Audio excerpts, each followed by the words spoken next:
Hello everyone, this is Dan Gramza. Welcome to Gramza Market Studies for Wednesday, October 21st. Greetings from Toronto. And also I want to wish all my friends from India a happy Diwali day, or happy Diwali festival I should say, because it started on Saturday. It lasts for 5 days. Some people refer to it as the Festival of Lights, and it's supposed to signify the victory of good over evil within an individual. One heck of a good idea and a very lofty goal, I think. But anyways, happy Diwali festival. And also, let's take a look at these stock indices. I was looking for unchanged to higher. And as you know, we have a number of things coming out. Some of which were good. The earnings so far, there's 130 companies out of the S&P, I think, that are reporting this week, and 79% of them have beat the analyst earnings expectations. That's good. Housing starts did not meet the expectations that people were looking for, and we can also see the result of that. Here in the NASDAQ market, we see the market did indeed move unchanged to higher. It did move up here. The issue for us is how it does it. And when it traded at this high price, at that point, that was green. It was a large green candle. But it didn't finish that way. We ended up making new highs on selling across the board in these indices. It is bearish. It implies a down day for today's action. I don't think, well, here's the thing. Is that bearish? Yes. Do we expect this market to move down in today's session? Yes, unless we have something else fundamentally that changes that belief. The issue, though, is how it moves over the next few days will tell us something longer term. I still don't feel very bearish about this market. I want to see how it absorbs the information that it's receiving. Now, let's take a look at those currencies. Something that also happened, the dollar got stronger across the board in these currencies. And you can see that by these red candles on these charts. That means these currencies got weaker, the US dollar got stronger. And we're looking for more of that. People are expecting quite a bit more of that. I'm not sure if that's going to happen. I'd be a little cautious about being too bullish the dollar at this point. But right now, we are looking for a strengthening of the dollar in tomorrow's session and further selling in these markets. Canadian dollar, also, we see some of the results of the central bank's approach to interest rates, or leaving those alone at 0.25%. A lot of people felt that they would follow Australia, and they say no. We're marching to the beat of our own drum. And also, they don't want the Canadian dollar up there at $1, which means it would be on par with the U.S. dollar. $1 Canadian would be the same as $1 U.S.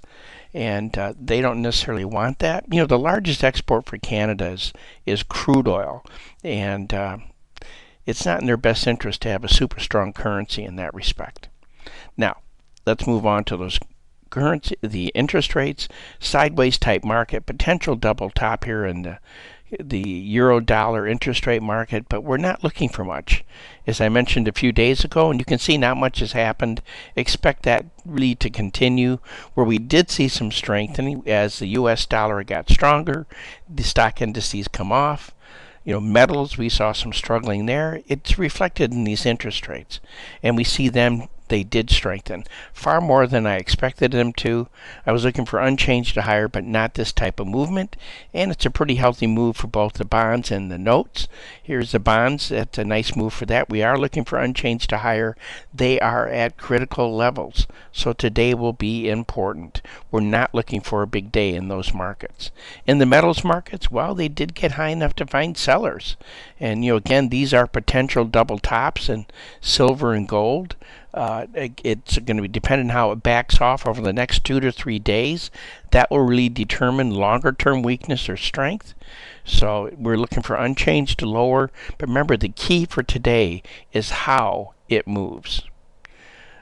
Copper also made new highs on selling. Again, we're looking for unchanged to higher. Now, this guy opened right here, traded higher, and at that point, that was the textbook move. But it failed to hold on to it as these other dynamics came into play as well. Weakness in housing has a direct impact on copper because we use about 400 pounds of copper in a brand new home. Let's move on over, though, to crude oil. We're looking at December contract, and December contract and crude made new highs on selling. Inventories are up. We're showing a lot of crude in our country, in the United States.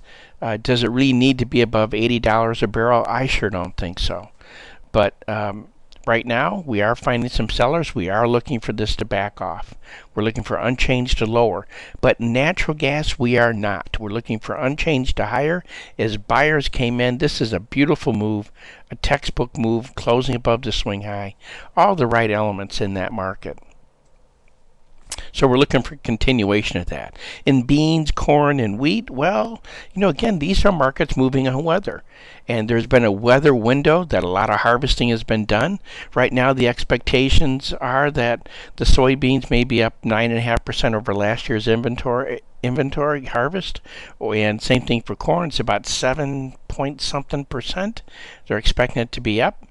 So things look good in that respect. I'd be very cautious in this range. It does imply unchanged to lower across the board in all these markets. Again, these have very similar structures as the metals markets do. But I think we need to be very cautious about being too bullish or bearish these markets. Well, this concludes today's market studies. Looking forward to being with you again tomorrow. And in the meantime, take care.